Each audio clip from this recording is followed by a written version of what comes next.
L'histoire du jour de France Info, c'est celle de Marie, la soixantaine. Marie qui se bat au quotidien contre la pauvreté, un fléau qui progresse. C'est la conclusion du baromètre annuel du Secours populaire dévoilé ce matin.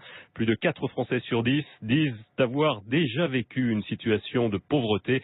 Première victime, les mères qui élèvent seules leurs enfants, comme Marie. Sébastien Baer l'a rencontrée en région parisienne.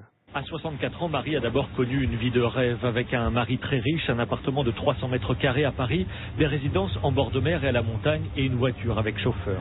Et puis il y a eu la faillite de l'entreprise de son époux, le divorce qui a suivi et Marie se retrouve seule avec ses 4 enfants, âgés à l'époque de 3 à 19 ans. Ça a été un grand coup derrière la tête. Je me suis retrouvée avec 4 valises et mes 4 enfants. Et je me suis retrouvée donc avec une pension alimentaire des plus minimes.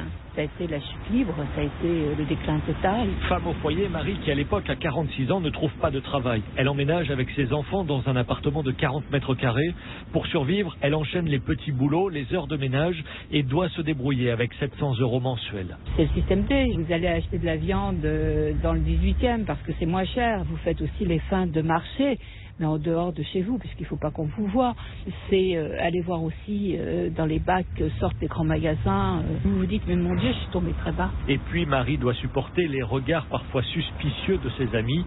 À ces difficultés financières vient s'ajouter une forme d'exclusion sociale. Quoi qu'il arrive, on est jugé. On se retrouve devant des gens qui ont un regard accusateur. Comment avez-vous pu vous mettre dans cette situation ?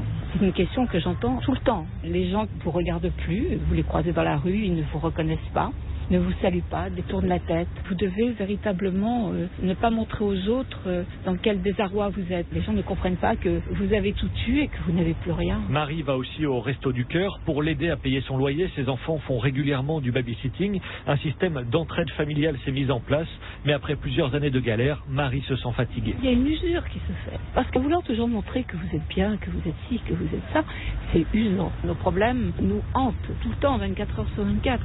On n'a pas de moment de répit. Et quand vous tombe une tuile supplémentaire, je sais pas, une paire de baskets à payer, des livres scolaires à payer, là on rentre en guerre, à traquer le moindre scène. C'est une guerre que l'on mène en fait. Sébastien Baer, France Info. Il est 5h16.